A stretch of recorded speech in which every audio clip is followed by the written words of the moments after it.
अस्सलाम वालेकुम। हमारा सब्जेक्ट है F6 ACCA और टॉपिक है capital allowances. Capital allowances is one of the important topic in F6 syllabus. इस पर्टिकुलर लेक्चर में हम बात करेंगे about the definition of plant and machinery कि जिस पे कैपिटल अलाउंसेस प्रोवाइड किए जाते हैं। कौन से एसेट आपके पास प्लांट एंड मशीनरी के हवाले से समझे जा सकते हैं कि ये एसेट प्लांट एंड मशीनरी की कैटेगरी में आते हैं, कौन से एसेट नहीं, इसे डिफाइन किया जाएगा। देन हमारे पास डिफरेंट टाइप के जो अलाउंसेस अवेलेबल हैं, like annual investment allowance, first year allowance, return down allowance, etc, इनके बारे में डिस्कस करेंगे। देन हमारे पास कैटेगराइज करेंगे कि हमारे पास किन अलाउंसेस को किस सीक्वेंस के साथ अप्लाई किया जाता है, मेन पूल में, स्पेशल रेट पूल में, अगर प्राइवेटली यूज हम एसेट कर रहे हैं तब उस सूरत में, या अगर एसेट शॉर्ट लाइफ एसेट्स हैं तो किस सीक्वेंस से ये अलाउंसेस अप्लाई किए जाएंगे। फर्स्ट हमारे पास कैपिटल एक्सपेंडिचर कभी भी टैक्सेबल ट्रेडिंग प्रॉफिट में से डिडक्ट नहीं किए जाते जब हम accrual method of accounting use कर रहे हैं, लेकिन इसकी वजह से हम कैपिटल अलाउंसेस अट्रैक्ट कर लेते हैं। कैपिटल अलाउंसेस को ट्रेडिंग एक्सपेंस ट्रीट किया जाता है जब हम टैक्सेबल ट्रेडिंग प्रॉफिट कैलकुलेट कर रहे हैं। For the purpose of taxation exam, if an unincorporated business uses cash basis of accounting, तो फिर capital allowances are not available. When capital expenditure deemed to be incurred, कब समझा जाता है कि capital expenditure आपके खर्च हुए? अगर आप क्रेडिट पे कोई एसेट परचेज कर रहे हैं, एसेट आपने परचेज कर लिया लेकिन पेमेंट अभी आपने उसकी नहीं की, तो जिस डेट को वो एसेट आप तक पहुंचा है, डेट ऑफ डिलीवरी, उस डेट को समझा जाएगा कि कैपिटल एक्सपेंडिचर खर्च हो चुका है। Capital expenditure on plant and machinery qualify करते हैं कैपिटल अलाउंसेस के लिए if the plant and machinery is used for qualifying activities like trade और प्रोफेशन। पर्पस क्या है कैपिटल अलाउंसेस का? Capital allowances are provided as a tax relief for capital expenditure on qualifying asset. Who may claim the capital allowances? Capital allowances वो तमाम person claim कर सकते हैं कि जो क्वालिफाइंग एसेट परचेज करते हैं। Qualifying asset the plant and machinery for use in trade और प्रोफेशन। अब क्वालिफाइंग एक्सपेंडिचर इसमें क्या है? ओरिजिनल कॉस्ट जो हमने एसेट परचेज करने पे खर्च की, प्लस सब्सिक्वेंटली अगर हमने कोई एक्सपेंडिचर किए हैं और वो क्वालिफाई करते हैं एज कैपिटल एक्सपेंडिचर, तो वो भी क्वालिफाइंग एक्सपेंडिचर में इंक्लूड होगी। कैपिटल अलाउंसेस आपके मेनली प्रोवाइड किए जाते हैं प्लांट एंड मशीनरी पे। अब प्लांट एंड मशीनरी में क्या क्या चीजें शामिल हैं, क्या क्या चीजें नहीं शामिल, इसके हवाले से एक बेसिक इंपॉर्टेंट रूल ये है कि does the asset perform an active function? क्या एसेट एक एक्टिव फंक्शन परफॉर्म कर रहा है फॉर द ट्रेड और profession? If yes, then it is a plant and machinery. And if it is performing a passive function, जैसे कि setting जिसमें business carry on किया जा रहा है, बिल्डिंग की जहां पे बिजनेस कैरी ऑन किया जा रहा है, वो पैसिव फंक्शन परफॉर्म कर रही है, तो वो फिर प्लांट एंड मशीनरी की कैटेगरी में नहीं शामिल किया जाता। Assets deemed to be plant, there are certain type of expenditure that, although not plant, using the above key principles, are treated as plant by specific legislation.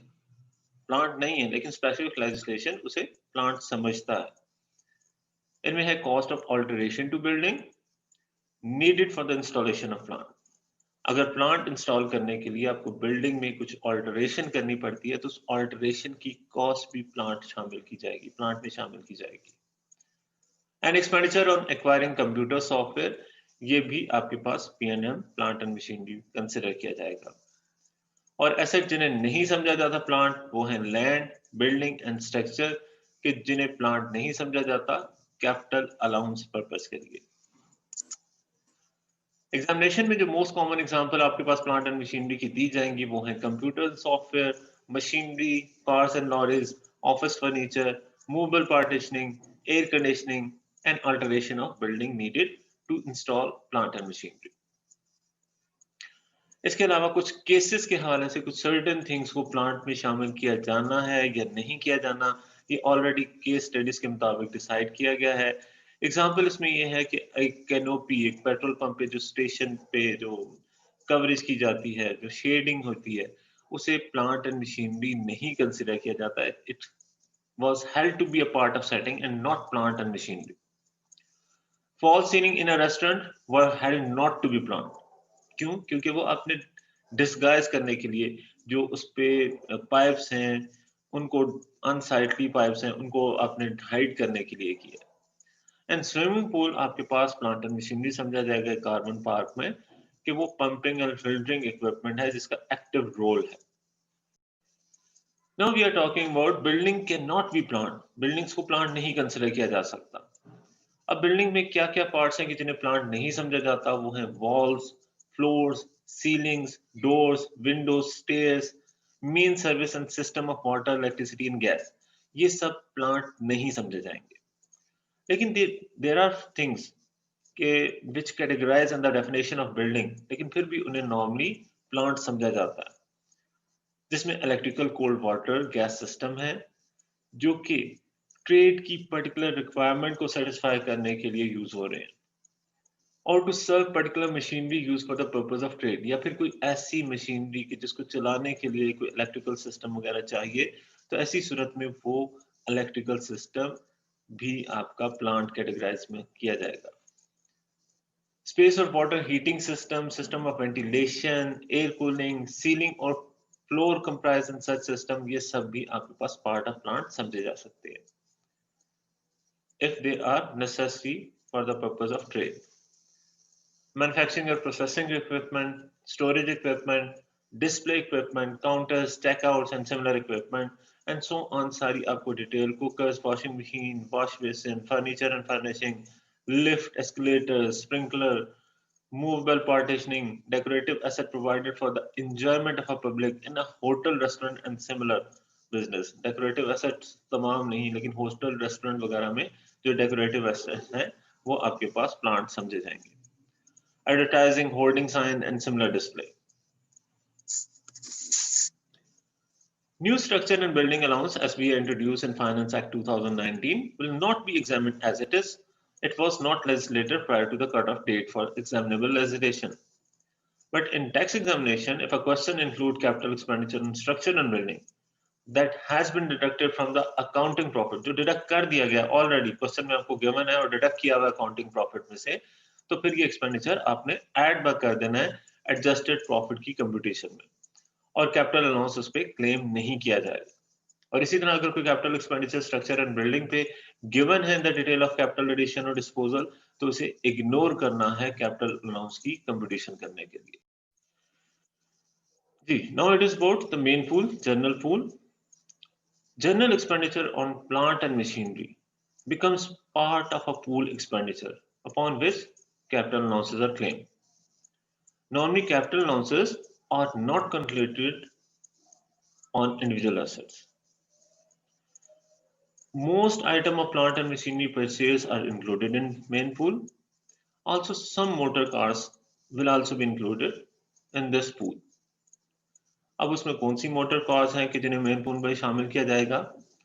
उनमें new और second hand motor car हैं कि जिनका CO2 emission 51 ग्राम से लेकर 110 ग्राम तक है, और या फिर सेकेंड हैंड मोटर कार की जिसका CO2 emission 50 और लेस है, 50 और लेस, यानी अगर एग्जैक्टली 50 ग्राम होगा सेकेंड हैंड मोटर कार का, तो वो भी आपके पास शामिल की जाएगी मेन पूल में.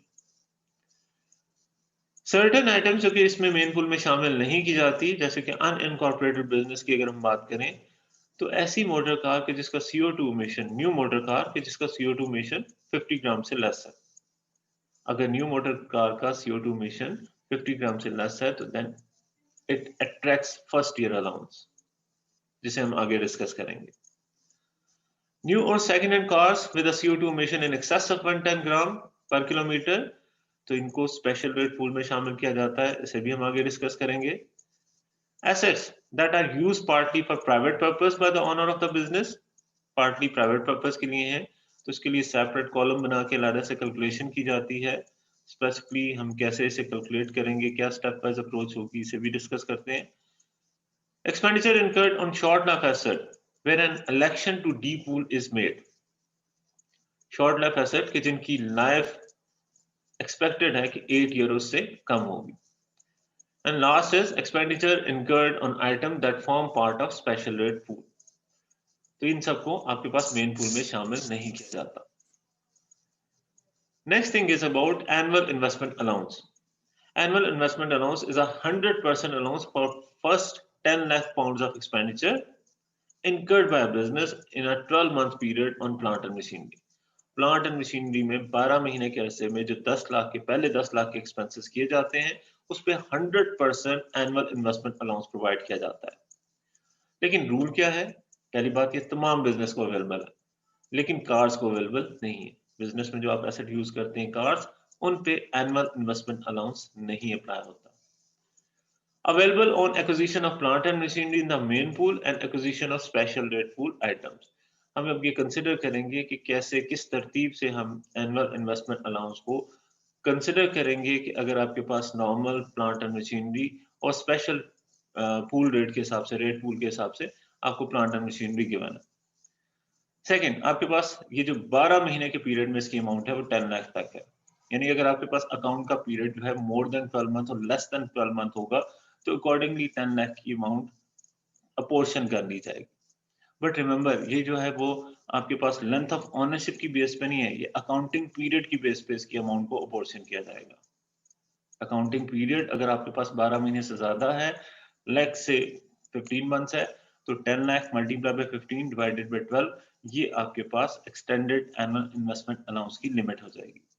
एंड इफ अगर जो है अकाउंटिंग पीरियड आपका 3 मंथ्स का है तो 10 lakh multiply by 3 divided by 12, 2,50,000 आपके पास एनुअल इन्वेस्टमेंट अलाउंस की लिमिट हो जाएगी।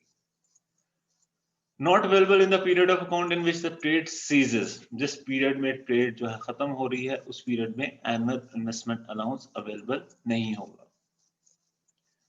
एक और बात कि अगर आपके पास फर्स्ट 10 लाख के जो है अमाउंट पे प्लांट एंड मशीनरी जो आपने परचेज किया, आपको AIA अवेलेबल है।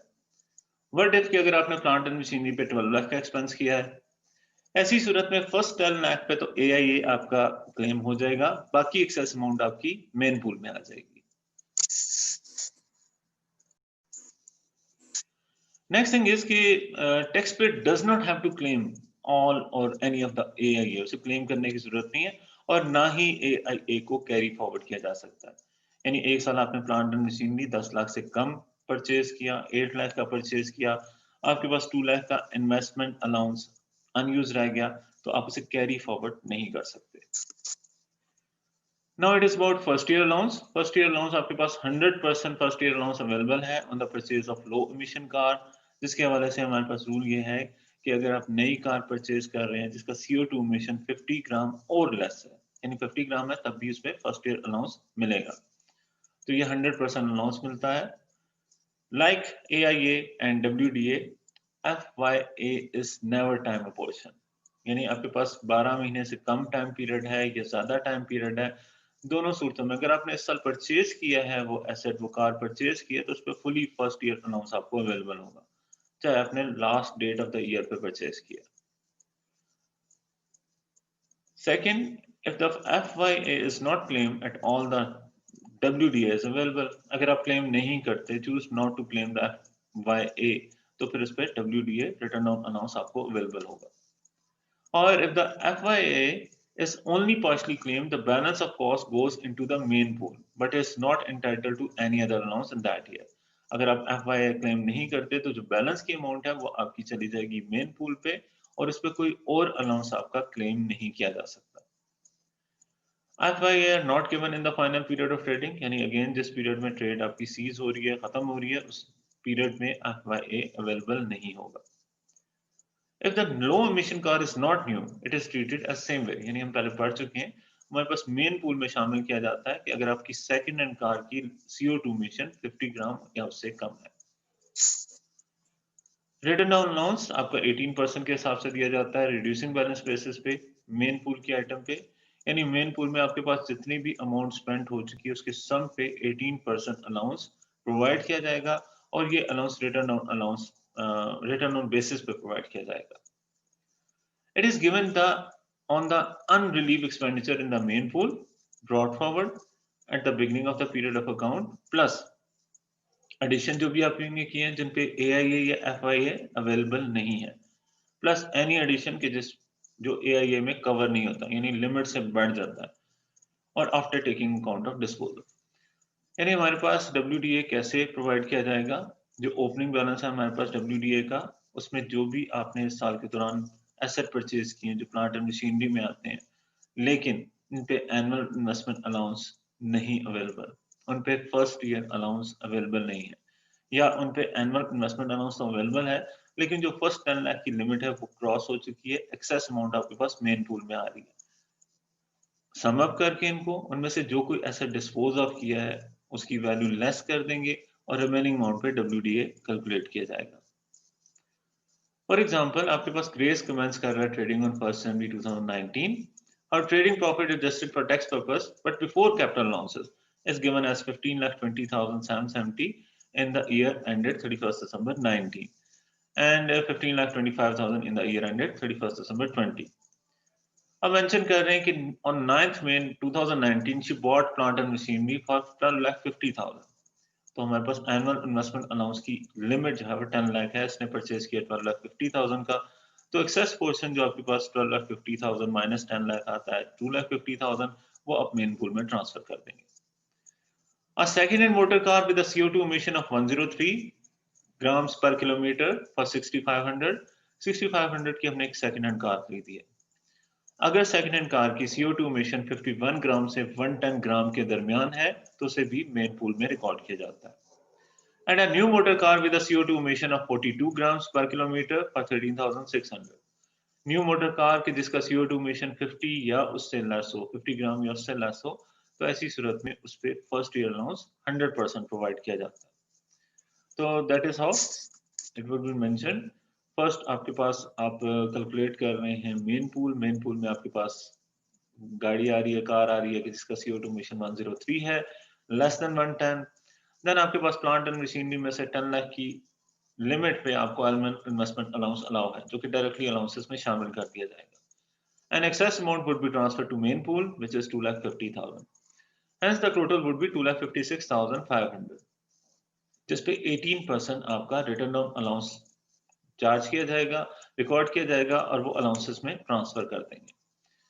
जबकि जो गाड़ी हमने नई खरीदी थी जिसका CO2 मिशन 50 ग्राम से कम था, 42 ग्राम था, उस पर फर्स्ट ईयर अलाउंस 100% प्रोवाइड किया जाएगा और वो भी अलाउंसेस में इंक्लूड हो जाएगा।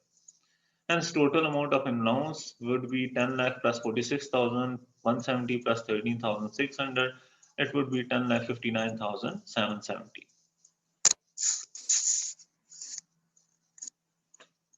इसके अलावा मेन पूल में आपके पास जो टोटल अमाउंट शामिल की गई थी दैट वाज 2,56,500, 46,170 इस पे आपने रिटर्न ऑन अलाउंस इस साल क्लेम कर लिया, प्रोवाइड कर दिया गया आपको। रिमेनिंग जो रिटर्न ऑन बैलेंस है वो रह गया 2,10,330।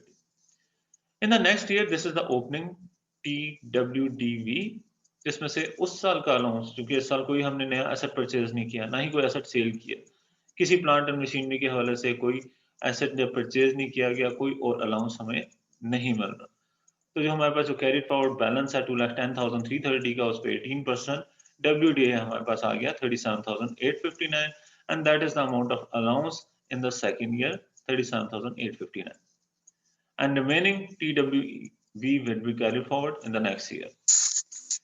तो hence आपके पास in the first year 10,59,770 का कैपिटल अलाउंस आया एंड कैपिटल अलाउंस को एडजस्टेड ट्रेडिंग प्रॉफिट में से डिडक्ट करके हमने फाइंड आउट किया कि what is the tax adjusted trading profit, and same is the case in the second year 15,25,000 के एडजस्टेड ट्रेडिंग प्रॉफिट में से कैपिटल अलाउंस लेस करके tax adjusted trading profit 14,87,141 calculate किया गया। Now again, it is about short or longer period of accounts कि अगर आपके पास period of account more than 12 month या less than 12 month हो, तो आपके पास annual investment allowance को period of account की base पे time apportion कर दिया जाता है। For example, Giles commenced trading on 1st April 2019. He prepared account for the 14-month period ended 31st May 2020. 14 months के लिए उसने accounting की है। And the year ended 31st May 2021. On 1st June 19, he bought plant and machinery of 11 lakh pounds, a new motor car with a CO2 emission of 106 grams per kilometer for 19,800, अगर नई motor car हम purchase करते हैं कि जिसका CO2 mission 51 से 110 ग्राम के दरमियान है, तो वो मेन पूल में ट्रांसफर की जाती है। And a new motor car with a CO2 mission of 44 grams पर किलोमीटर, ये 13,000 की है, क्योंकि लेस देन 50 ग्राम्स है, 50 और 50 ग्राम से लेस अगर न्यू कार हो तो उस पर फर्स्ट ईयर अलाउंस क्लेम किया जाता है। नाउ इट इज अबाउट कि हमारे पास ये प्लांट और मशीनरी हमने 11 लाख का परचेज किया है, क्या इस पे एनुअल इन्वेस्टमेंट अलाउंस 10 लाख का अवेलेबल होगा?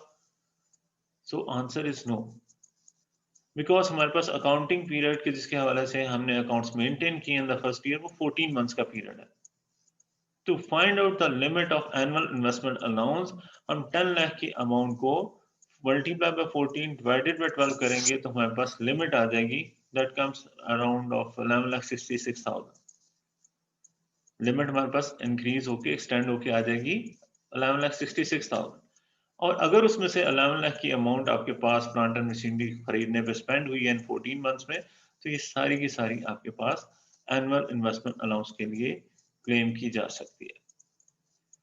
बाकी हमारे पास जो गाड़ी 106 ग्राम की CO2 मिशन दे रही थी, उसे मेन पूल में लिखा जाएगा, और जो हमारे पास 44 ग्राम की CO2 मिशन दे रही थी, उस पर फर्स्ट ईयर अलाउंस क्लेम किया जाएगा। एंड हेंस जो आपके पास मेन पूल में एक ही गाड़ी आ रही है 19,800, उस पर 18% अलाउंसेस में, प्लांट एंड मशीनरी पे सारे का सारा इन्वेस्टमेंट अलाउंसेस में, प्लस फर्स्ट ईयर अलाउंस आपके पास न्यू कार पे भी 13,000 अलाउंसेस में शामिल किया जाएगा।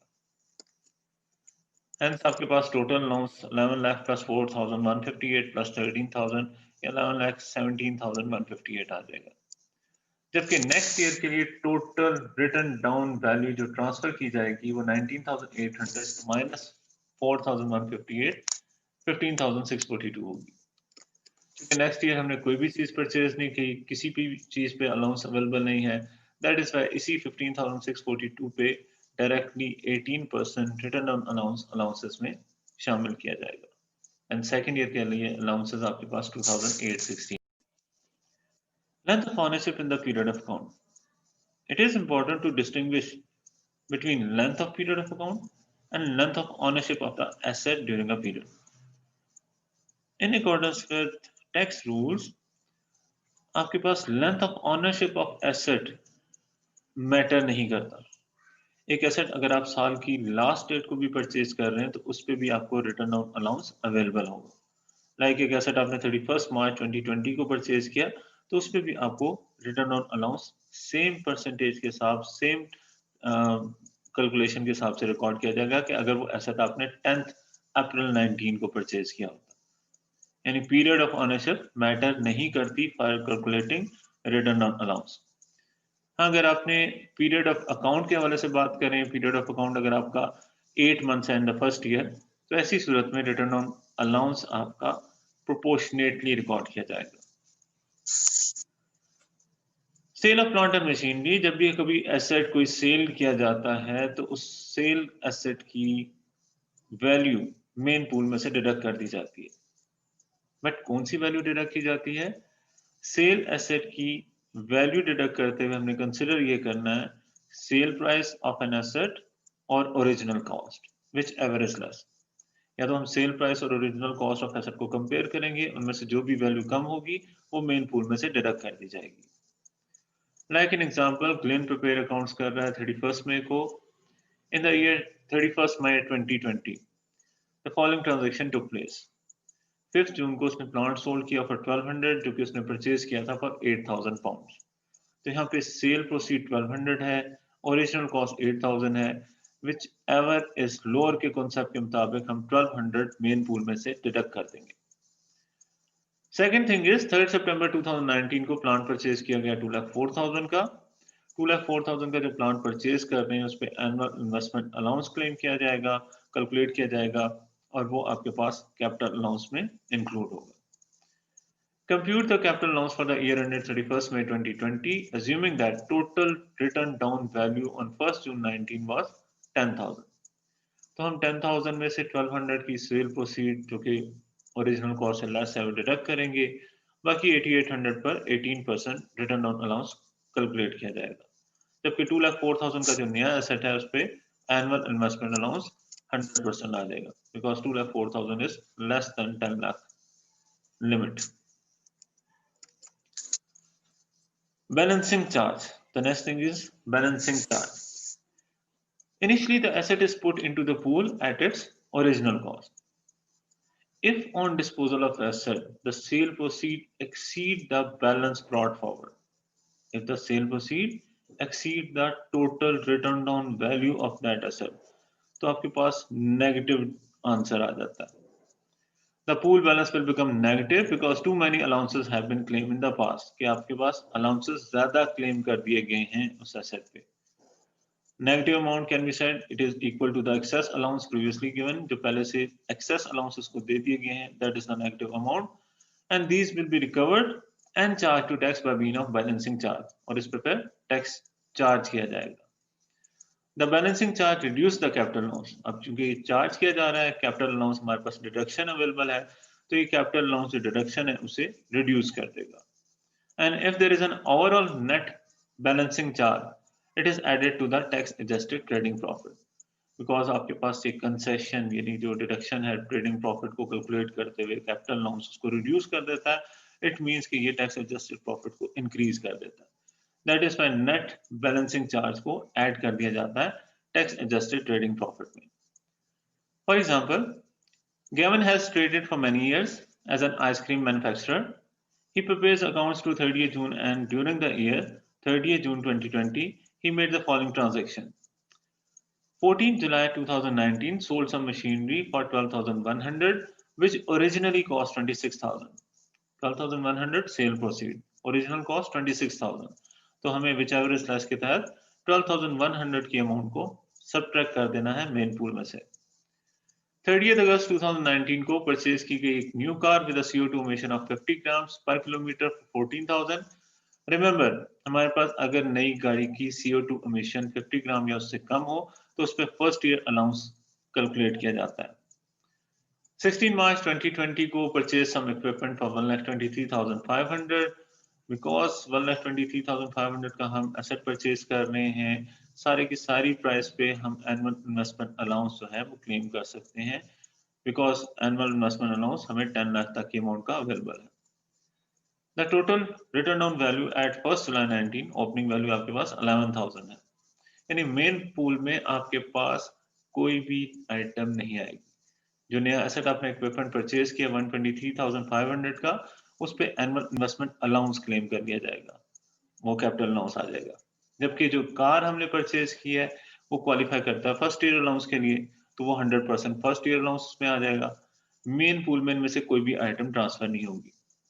मेन पूल में ऑलरेडी 11,000 की अमाउंट है, बट हमने उसमें से सब्ट्रैक्ट करनी है सोल्ड मशीनरी की वैल्यू, और विच एवर इज लेस के कॉन्सेप्ट के मुताबिक भी उसकी वैल्यू 12,100 बनती है. इट मीन्स कि जब हम 11,000 में से 12,100 डिडक्ट करेंगे तो हमारे पास नेगेटिव अमाउंट आ जाएगी 1100. इस 1100 को कैपिटल अलाउंसेस में से डिडक्ट कर दिया जाएगा, क्योंकि आपके पास बैलेंसिंग चार्ज ये रिप्रेजेंट करता है कि ऑलरेडी इस एसेट पे या इन एसेट्स पे ज्यादा अलाउंस क्लेम हो चुका है. तो ज्यादा अलाउंस जो क्लेम हो चुका है उसे रिवर्स किया जाएगा अलाउंस में रिडक्शन करके. तो 1100 से रिडक्शन हो जाएगी, जबकि प्लांट एंड मशीनरी पे 1,23,500 का अलाउंस और न्यू कार पे 14,000 का अलाउंस कैलकुलेट किया जाएगा. सो 123,500 minus 1100 plus 14,000 gives you a capital allowance of 1,36,400 for the current year. इससे एग्जैक्टली कंट्रेरी, एग्जैक्टली ऑपोजिट आपके पास बैलेंसिंग अलाउंस है कि अगर आप बिजनेस सीज कर रहे हैं, कुछ अनरिलीव एक्सपेंडिचर रह गए हैं पूल में कि जिन पे क्लेम किया जा सकता है रिलीफ, तो उन्हें कहा जाता है बैलेंसिंग अलाउंस. बैलेंसिंग अलाउंस उस वक्त है कि अगर sale price less than total return on value हो, exactly opposite from the previous situation. Jane has previously prepared accounts through 31st March. He decided to cease the trade on 31st December 2019 after a period of ill health. The following transactions have recently taken place. Plant sold किया 320 का, तो 320 की amount original cost is greater than 320, तो less कर दी जाएगी main pool में से. प्लांट परचेज किया 4,000 का. रिमेंबर, जब आप सीज कर रहे हैं ट्रेडिंग तो आपको first year allowance, return down allowance वगैरह क्लेम नहीं कर सकते. And third is On the completion of sale of its business, Gene received 5400 for his plant and machinery. उसने receive किया 5400. No item was sold for more than its original cost. एक तो ये बता रहे हैं कि 5400 सेल प्रोसीड है और साथ में ये भी मेंशन किया जा रहा है कि कोई भी आइटम अपनी ओरिजिनल कॉस्ट से ज़्यादा की सेल नहीं की गई. इट मीन्स ये 5400 की ही वैल्यू है जिसे हमने डिडक्ट करना है. इट इज़ नॉट लाइक कि हमने जो 4000 का प्लांट इस साल परचेज किया वही सेल किया. ये हमारे पास जो पहले से एसेट मौजूद है उनमें से कोई एसेट हमने सेल किया फॉर 5400 जिसकी ओरिजिनल कॉस्ट इस सेल प्रोसीड से ज़्यादा है. ये साथ ही उन्होंने मेंशन किया. The total return on value on 1st April 2018 was 9000. Compute करना है हमने कैपिटल लॉस 9000 से हम स्टार्ट करेंगे और उसमें से 320 की सेल प्रोसीड लेस कर दी जाएगी. आपके पास रिमेनिंग अमाउंट आ जाएगी 8680 जिस पे आप 18% अलाउंस क्लेम करेंगे वो आ जाएगा 1562. That is about the previous year कि जिस साल हमने ट्रेड सीज नहीं की थी उस साल की बात कर रहे हैं. उस साल आपके पास रिटर्न ऑन अलाउंस आ रहा है 1562. Now it is about the year कि जिसमें आपके पास ट्रेड सीज कर दी गई है, खत्म कर दी गई है. तो आप सबसे पहले ये कंसिडर कर रहे हैं कि 7118 का आपके पास total return on value brought forward है. इसमें आपके पास नई जो आपके पास मशीनरी परचेज की है फॉर 4000 और उस पर कोई एनुअल इन्वेस्टमेंट अलाउंस आपका क्लेम नहीं हो सकता क्योंकि ये फाइनल ईयर ऑफ ट्रेड है कि जिस साल में सीज की जा रही है ट्रेड. टोटल आपके पास बैलेंस आ जाएगा 11118. ब्रॉड फॉरवर्ड 7118 प्लस 4000 जिसपे AIA अवेलेबल नहीं है in the final year of trade. Less कर देंगे इसमें से डिस्पोजल के हवाले से वी नो दैट कि क्वेश्चन में मेंशन है कि सेल प्रोसीड 5400 है और साथ ही ये भी मेंशन है कि वो ओरिजिनल कॉस्ट से कम है. लेस कर देने के बाद हमारे पास 5718 की अमाउंट है. ये अलाउंस हमारे पास मौजूद है. इस अलाउंस को डायरेक्टली अलाउंसेस में ट्रांसफर कर दिया जाएगा. रिमेंबर फाइनल ईयर में कोई रिटर्न ऑन अलाउंस क्लेम नहीं किया जाता. सारी की सारी अमाउंट एज अलाउंस आपको अवेलेबल होगी. Balancing assets with private use by the owner of the business. अगर कोई asset owner of the business privately use करता है तो उसे फिर सेपरेटली ट्रीट किया जाता है और इसमें सिर्फ बिजनेस प्रोपोर्शन जो है वो आपके लिए कैपिटल अलाउंस डिडक्टेबल होगा टैक्स डिडक्शन के तौर पर. The following rules must be followed when computing the allowances. First of all, the cost of the privately used asset is not brought into the main pool. Main pool में नहीं उसे लिखा जाएगा, but must be subject to a separate computation. उसकी separate से computation की जाएगी. AIA, FIA, WDA on the asset is based on its full cost. जो भी asset पे WDA वगैरह कैलकुलेट किए जाएंगे वो full cost की बेस पे कैलकुलेट किए जाएंगे and then उसमें से business proportion जितनी भी परसेंटेज बनती है उतना परसेंट कैपिटल अलाउंस कैलकुलेट किया जाएगा और वही आपके लिए टैक्सेबल प्रॉफिट में से डिडक्टेबल होगा. मजीद आपके पास पेपर्स के पॉइंट ऑफ व्यू से ज़्यादातर जो आपकी ऐसे एसेट मेंशन किए जाते हैं कि जिन्हें प्राइवेटली ओनर ने यूज़ किया है वो कार्स हैं और कार्स के हवाले से उन्हें सेपरेटली जो है हमेशा रिकॉर्ड किया जाता है इर्रेस्पेक्टिव ऑफ फैक्ट के उस पर CO2 इमिशन कितनी है. Motor car with private use are always treated separately regardless of their CO2 emission. Disposal पे सेपरेटली बैलेंस चार्ज या बैलेंस अलाउंस कैलकुलेट किया जाएगा. Note that these rules only apply if there is a private use by owner of the business. Private use of an asset by an employee has no effect on the business entitlement to capital allowances. For example, George runs a business and prepared his account to 5th April. As at 6th April 2019, the TWDV in the main pool was 11,700. The following transaction took place in the year ended 5th April 2020. Purchase plant for 10,18,500 AIS पे claim किया जाएगा. Purchase motor car with CO2 emission of 105. Motor car purchase की है, new motor car है, अगर उसका CO2 emission 105 है तो वो मेन पूल में आएगी.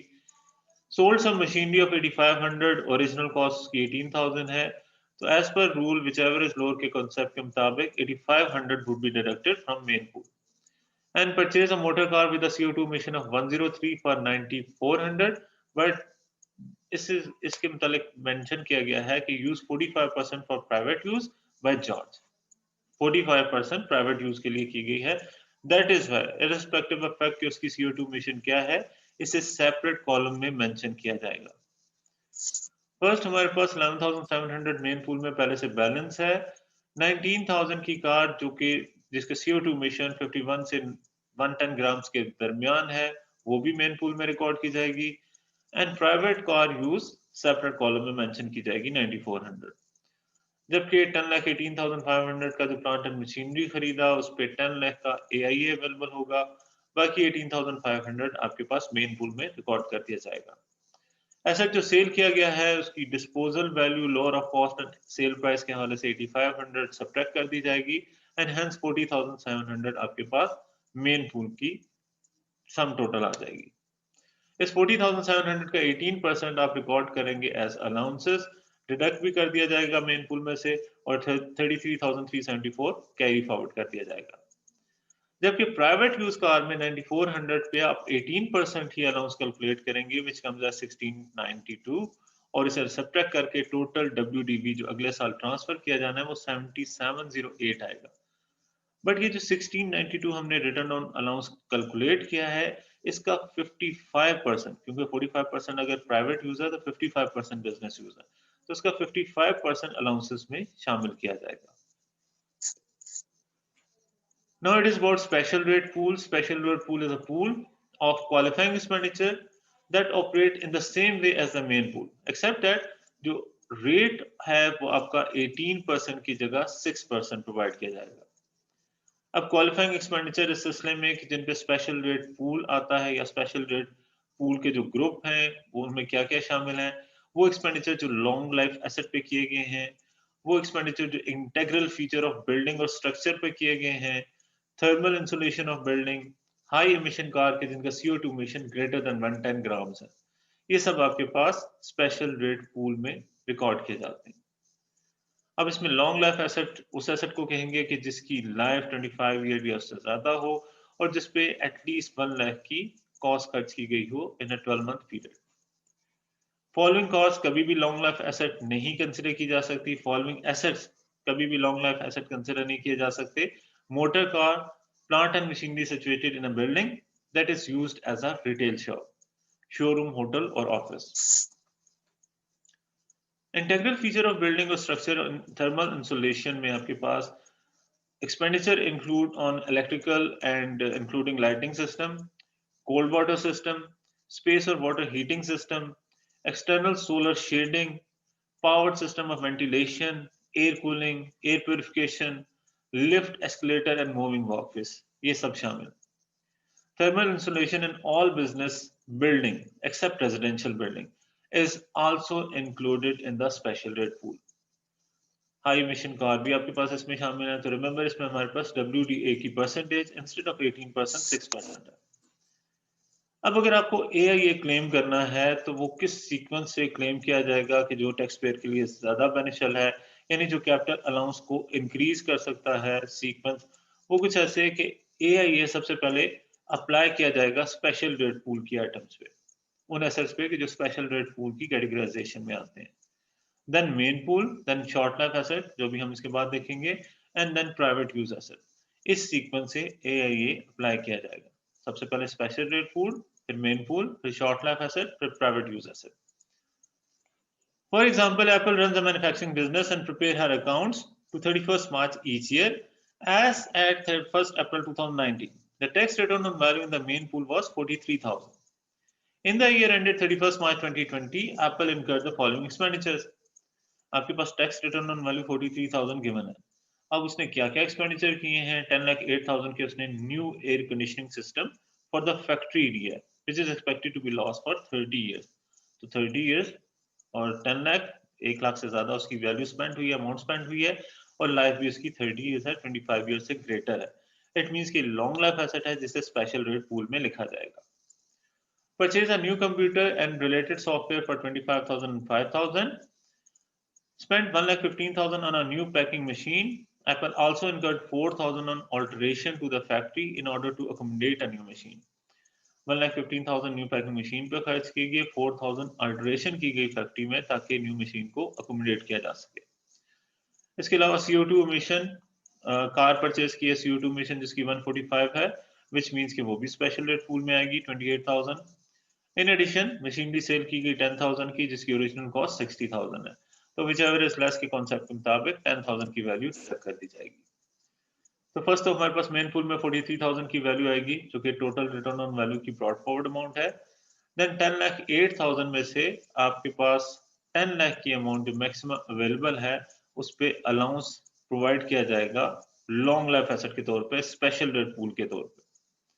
तो वो 10 लाख आपने प्रोवाइड किया, बाकी आपके पास रहेगी 8,000 की value computer and software and 1,19,000 की मशीन, जिसमें 115,000 उसकी परचेज प्राइस है, 4,000 ऑल्टरेशन की कॉस्ट है। सो 1,49,000 पे आपके पास अमाउंट मेन पूल में शामिल कर दी जाएगी। डिस्पोजल कॉस्ट उसमें से लेस कर दी जाएगी 10,000 एंड हेंस 1,82,000 की मेन पूल की अमाउंट पे 18% अलाउंस कैलकुलेट किया जाएगा। जबकि स्पेशल रेट पूल में CO2 मिशन का जिसकी 110 ग्राम से ग्रेटर है वो इंक्लूड होगी, लॉन्ग लाइफ एसेट की एक्सेस अमाउंट 8,000 वो इंक्लूड होगी एंड हेंस 36,000 की अमाउंट आपके पास रिटर्न ऑन वैल्यू के तौर पे रिकॉर्ड कर दी जाएगी। 6% के हिसाब से इस पे अलाउंस कैलकुलेट किया जाएगा and hence the total allowance would be 10,34,940। Small pool WDA with a balance immediately before the calculation of WDA, चाहे वो मेन पूल में है, चाहे वो बैलेंस स्पेशल रेट पूल में, वो 1,000 पाउंड या उससे लेस है, तो उसे क्लेम किया जा सकता है WDA के तौर पे उसी साल और राइट ऑफ कर दिया जाएगा। बट रिमेंबर ये 1,000 पाउंड्स की लिमिट जो है ये 12 मंथ पीरियड ऑफ अकाउंट के हवाले से। एग्जाम्पल है कि Angelina is in business as a sole trader and prepares accounts to 31st May each year. During the year ending 31st May 2020, she purchased the following. 15 जून को उसने purchase किया new office furniture 898,800 का, purchase की new car जिसका CO2 mission तो 154 है, लेकिन इसका 20% वो प्राइवेट पर्पस के लिए यूटिलाइज कर रही है। 10 जुलाई को इंस्टॉल किया new water heating system in her business premises at a cost of 40,000 and a new lighting system at a cost of 70,000. अब हम अगर लॉन्ग लाइफ एसेट के हवाले से कंसिडर करें तो लॉन्ग लाइफ एसेट में आपके पास मेंशन किए गए हैं एसेट की जिनकी 25 ईयर लाइफ हो और आपके पास जिनकी टोटल कॉस्ट है 1 लाख की स्पेंड की गई हो। लॉन्ग लाइफ एसेट जिन्हें नहीं कहा जा सकता वो मेंशन है। इंटीग्रल फीचर के हवाले से of building and structure include expenditure incurred on this और these are also included in special rate pool, इन्हें भी स्पेशल रेट पूल में शामिल किया जाता है। तो इसमें आपके पास इलेक्ट्रिकल इंक्लूडिंग लाइटिंग सिस्टम है, कोल्ड वाटर सिस्टम है, space water heating system, external solar system and so on. तो यहाँ पे हमारे पास इस पर्टिकुलर क्वेश्चन में एंजेलिना ने इंस्टॉल किया न्यू वाटर हीटिंग सिस्टम 40,000 का और लाइटिंग सिस्टम 70,000 का। इन अकॉर्डेंस विद प्रीवियस जो हमने पढ़ा है उसके मुताबिक AIA हम प्रायोरिटी वाइज अलाउ करेंगे इस स्पेशल रेट पूल के एसेट्स पे 40,000 और 70,000 यानी 1,10,000 पे, और बाकी जो हमारे पास AIA बच जाएगा वो हमारे पास परचेज न्यू ऑफिस फर्नीचर के हवाले से AI क्लेम करने के लिए यूज होगा। In addition, on 1st July 19, she sold office equipment 18,700. Original cost उसकी 28,000 थी, तो 18,700 की वैल्यू मेन पूल से लेस कर दी जाएगी। As at 1st June 2019, TWDV on her main pool is 10,800 and special rate pool is 16,600. तो ये ओपनिंग वैल्यूज आपके पास पूल्स की हैं। तो पूल्स की वैल्यूज मेंशन करने के बाद आपके पास प्राइवेट कार जो यूज हो रही है वो प्राइवेट, चाहे वो आपके पास 154 मिशन है, चाहे उसका 80 मिशन है, कुछ भी 40 मिशन है, कुछ भी है, अगर वो कार प्राइवेटली यूज की जा रही है तो सेपरेट कॉलम में मेंशन की जाएगी। जबकि AIA इंटीग्रल फीचर पे प्रायोरिटी वाइज जो भी आपके पास स्पेशल रेट पूल के एसेट्स हैं उनमें प्रायोरिटी वाइज पहले जो है अलाउ किया जाएगा 1,10,000। अब 10 लाख में से 1,10,000 आपने लेस कर दिया, रिमेनिंग आपके पास AIA रह गया है 8,90,000 for the current year. Office furniture 898,800 का लिया, उसमें से 8,90,000 पे अब आपको AIA मिल रहा है, बाकी 8,800 आपके मेन पूल में ट्रांसफर कर दिए जाएंगे। जबकि डिस्पोजल के हवाले से lower of cost and sale price वो भी मेन पूल में से सब्ट्रैक्ट कर दिया जाएगा। हेंस आपके पास अगर मेन पूल के हवाले से कैलकुलेशन की जाए तो आपके पास अलाउंस की अमाउंट जिस पे कैलकुलेट की जानी है वो सिर्फ 900 की अमाउंट बचती है, because it is less than 1,000 तो इस 900 की अमाउंट को सारी के सारे अलाउंस क्लेम कर लिया जाएगा इसी साल में और अमाउंट राइट ऑफ हो जाएगी। स्पेशल रेट पूल में 16,600 जिस पे 6% अलाउंस कैलकुलेट किया जाएगा, जबकि प्राइवेट यूज कार के हवाले से 12,600 की कार पे पहले 18% आपके पास पहले 6% अलाउंस कैलकुलेट किया जाएगा बिकॉज आपके पास CO2 इमिशन 110 ग्राम से ग्रेटर है, 154 ग्राम है। तो स्पेशल रूट पूल के रेट पूल के हिसाब से 6% के हिसाब से अलाउंस कैलकुलेट करेंगे एंड देन उसका 80% अलाउंस आपका बिजनेस पर्पस के लिए क्वालिफाई कर रहा है, तो अलाउंसेस में 756 का 80% ट्रांसफर कर दिया जाएगा। शॉर्ट लाइफ एसेट में आपके पास शॉर्ट लाइफ एसेट की इलेक्शन कर सकते हैं इस बिजनेस के लिए कि जो अपने कैपिटल अलाउंसेस को एक्सेलरेट करना चाहता है सर्टेन क्वालिफाइंग एक्सपेंडिचर के हवाले से। क्वालिफाइंग एक्सपेंडिचर इस सिलसिले में ऑल प्लांट एंड मशीनरी भी हो सकते हैं with exception of motor car which will normally go in the main pool, जो कि नॉर्मली मेन पूल में लिखे जाते हैं। Where it is intention to sell और scrap them within 8 year, जहां पे हमारी ये इंटेंशन है कि उस एसेट को हमने 8 साल के अंदर सेल कर देना है of the end of the period of account in which the asset is acquired. जिस साल एसेट एक्वायर किया गया है उसके एंड के 8 साल के अंदर अगर हमने उसे सेल कर देना है या स्क्रैप कर देना है तब हम उसे सिलेक्ट कर सकते हैं short life asset. Example, Gina has traded for many years, preparing account to 31st March each year. The total return on value on the main pool was 15,000 on 1st April 2019. In May 19, she acquired a new machine costing 10,000. She anticipated that machine would last 2 years and she eventually sold it on 30th June 2021 for 1750. तो because हमारे पास ये situation है कि 2 साल के अंदर एक asset को सेल किया जा रहा है, तो it can be elected as short life asset, can be elected. In August 2019, she acquired plant and machinery of 10,02,000. Calculate the allowance available for the 3 years to 31st March 2022, illustrating whether or not the election to treat the new machine as a short life asset would be beneficial. Means हमें यहाँ पे दोनों तरह calculation करनी है, यानी इस 10,000 के एसेट को अगर हम शॉर्ट लाइफ एसेट कंसिडर करें तब या ना कंसिडर करें तब हमारे पास कैपिटल अलाउंस की कैलकुलेशन में क्या फर्क पड़ता है। तो फर्स्ट हम ये कंसिडर करते हैं कि हम इस पे कोई भी शॉर्ट लाइफ एसेट की इलेक्शन नहीं कर रहे, उसे नॉर्मल एसेट ट्रीट किया जा रहा है। तो ऐसी सूरत में हमारे पास क्या अमाउंट इंक्लूड की जाएगी, 15,000 आपके पास ओपनिंग बैलेंस है, देन 10,02,000 की मशीनरी परचेज की और 10,000 का ये शॉर्ट लाइफ एसेट, टोटल हो गया 10,12,000। 10 लाख की अमाउंट इसमें से AIA के लिए अलाउ है, रिमेनिंग 12,000 ट्रांसफर कर दी जाएगी मेन पूल में। देन आपके पास मेन पूल की अमाउंट 27,000 आ गई जिसपे 18% अलाउंस 4,860 आ गया। रिमेनिंग 22,140 का बैलेंस आपने कैरी फॉरवर्ड कर दिया, जिसमें नेक्स्ट ईयर 18% 3,985 का अलाउंस आया और उससे नेक्स्ट ईयर आपके पास जो रिमेनिंग अमाउंट रहेगी उसमें से डिस्पोजल जो एसेट आपने डिस्पोज ऑफ किया उसकी वैल्यू लेस करके रिमेनिंग अलाउंस आपका आ गया 2,953।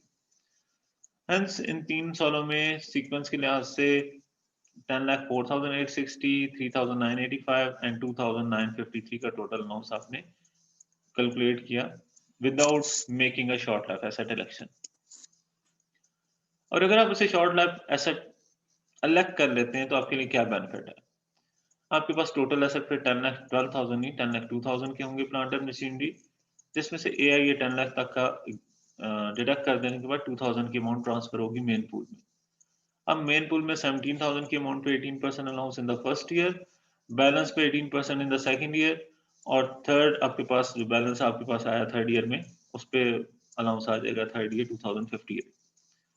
जबकि शॉर्ट लाइफ एसेट जो आपने सेलेक्ट किया है उस पर आपको कोई AIA नहीं मिल रहा, इस पे फर्स्ट ईयर 18% अलाउंस 8200 रहेगी आपके पास remaining value, second year again इस रिटर्न ऑन वैल्यू 8200 का 18% 1476 एंड देन जब आपके पास 6724 की रिटर्न ऑन वैल्यू रहेगी थर्ड ईयर, क्योंकि इस एसेट को सेल किया जा रहा है, सेल करने से हमारे पास 1750 की अमाउंट हमें हासिल हुई।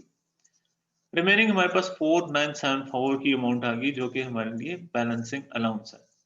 इस बैलेंसिंग अलाउंस पे सारे का सारा अलाउंस 4,974 का हमें मिल जाएगा in the year of sale. तो इस तरह टोटल अलाउंस हमारे पास इन 3 सालों में with election as short life asset 10,04,860, 3,985 और 7,032 आ रहा है, which is greater than the other amounts. That is all about the capital allowance chapter. और इसके बाद हमारे पास सीक्वेंस में नेक्स्ट आएगा opening year rule and closing year rule of individual trader. Overlap profit कैसे है, ओपनिंग ईयर रूल के हवाले से हमारे पास टैक्स ईयर क्या है, कितनी प्रॉफिट हमारा एसेसिबल है, कितना हमारे लिए ओवरलैप प्रॉफिट आ रहा है, इन सब की कैलकुलेशन हमारे पास उस नेक्स्ट लेक्चर में डिस्कस की जाएगी।